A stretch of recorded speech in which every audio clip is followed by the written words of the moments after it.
Alors, dans le cadre de notre gène, comment fonctionne le crochetage? Alors, voici un coffret. Et voici ce que nous appelons le cadenas. Donc c'est un anneau brisé avec une petite rondelle sur cet anneau. Bon, juste pour pouvoir localiser facilement cet anneau, et aussi pour faire un tout petit peu de bruit, hein, parce que il n'en est pas question que les crocheteurs aient une vie facile. Ensuite, lorsque un possesseur de l'anneau veut cadenasser son coffret, il enfile tout simplement l'anneau dans le système de fermeture prévu à cet effet. Voilà.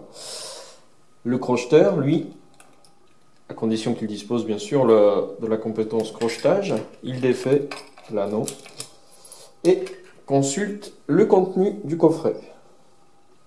Bon, là, pas de chance, c'est vide. Alors, j'en profite pour vous expliquer le système de consigne. La consigne va passer par le biais de ce petit morceau de papier, carton ou contreplaqué avec une petite étiquette, ici elle est vierge, sur laquelle il sera marqué la nature, une très brève description de l'objet.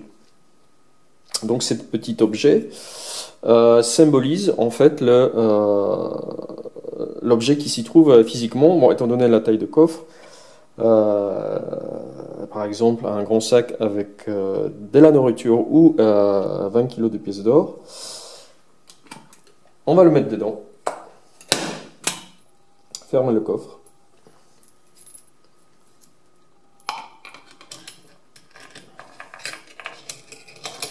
Et voilà, j'ai dans mon coffre de quoi acheter 2 ou 3 forts des aigles. Maintenant, j'ouvre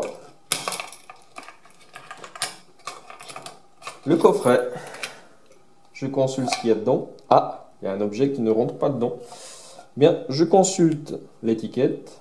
Si je veux prendre, je le prends, sinon je le laisse dans le coffre.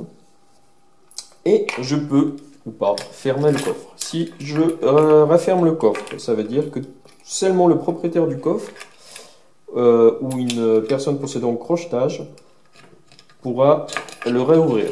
Si je ne ferme pas le coffre, je laisse la goupille à côté et n'importe quelle personne qui passe à côté de ce coffre-là pourra l'ouvrir. Alors, ces étiquettes blanches que vous voyez sur les jetons de consigne, en fait, on en a mis un dans l'enveloppe de chaque joueur pour le mettre sur le coffret. Donc, vous n'avez pas besoin de préparer des marqueurs. Vous saurez, en voyant une petite étiquette et donc le nom du personnage collé sur un coffre, vous saurez que le coffre appartient à ce personnage. Voilà, à bientôt!